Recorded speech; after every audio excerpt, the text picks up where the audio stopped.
Nano. Ya. Iya, Nduk.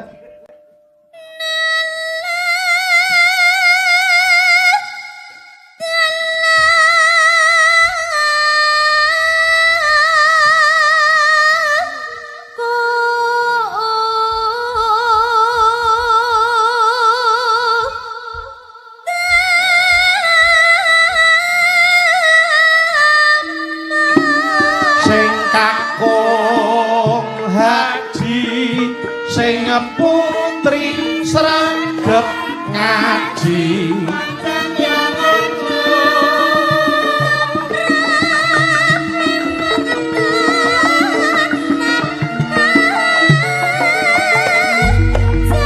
sahabaten loro ing warnane ngucap swahadat tauhid wasadat rasul.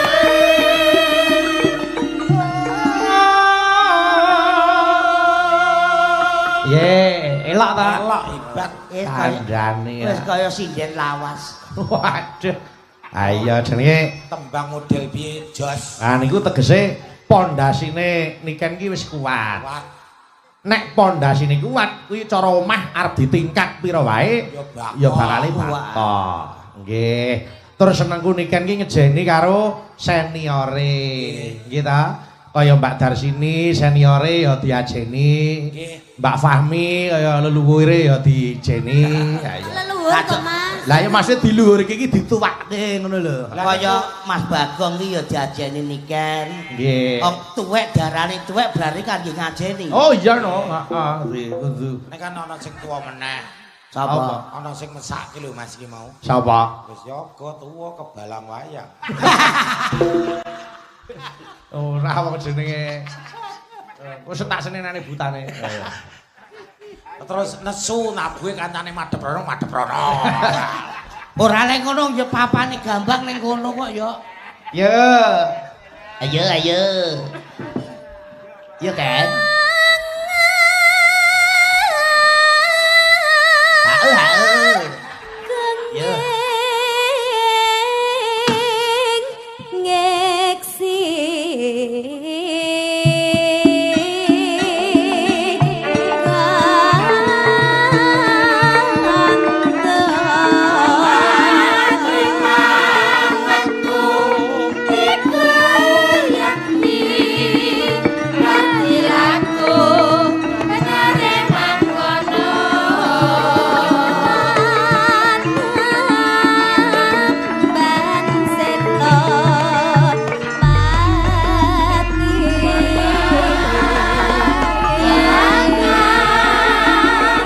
Ing kandhane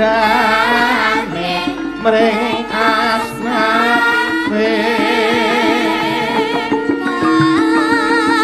Pati nama aja nimbe ya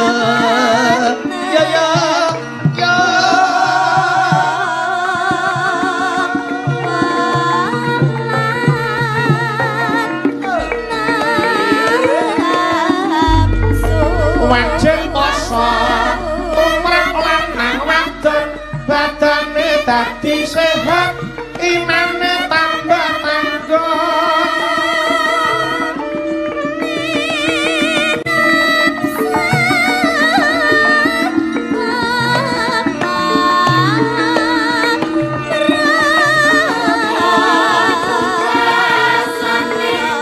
tindak haji mring mekae lamun wis puasa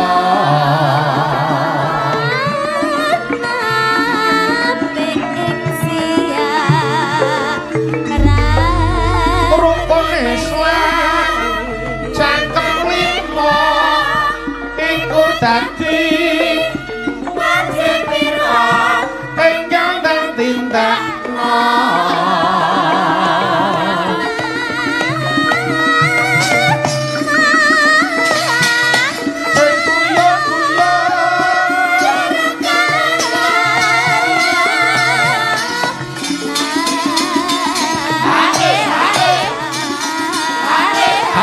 kucing Mbak Niken karo Eka ning kene. Coba nang kene. Yo. Alale alam. Ora yo.